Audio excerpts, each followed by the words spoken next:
Colette Nyakupfuka is frustrated as she leaves Zimbabwe's largest public hospital. She says she's been sick for months and still doesn't know what's wrong with her. I was told I can't get blood tests done because the labs are not working. I now have to go to a private laboratory, but they're too expensive, so I haven't got any help yet.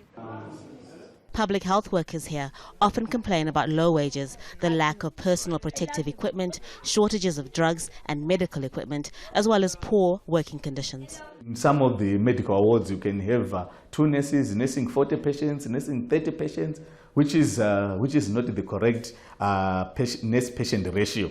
And this will lead to burnout of the nurses. So the nurses that are in the hospital right now, they are tired, they've got a burnout, and they wish also to leave.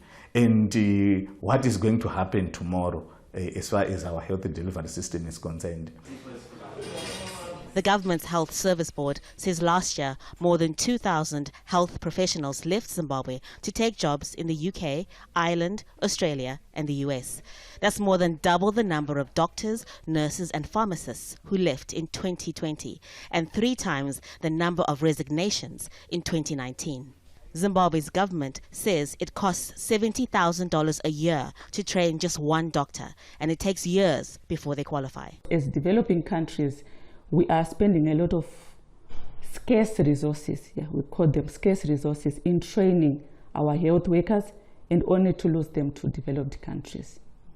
And so it is very ideal if such support could be given in terms of monetary investment or material resources.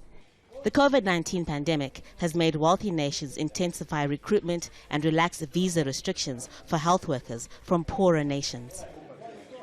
An average worker in the public sector takes home less than $200 a month. In the UK, for example, they can earn 10 times as much. Despite repeated promises from the government to improve salaries, they remain low. The continued loss of trained health professionals is worsening Zimbabwe's already overstretched public health system. And right now, there seems to be little incentive to make staff stay. Haru, Mutasa, Jazeera, Harare.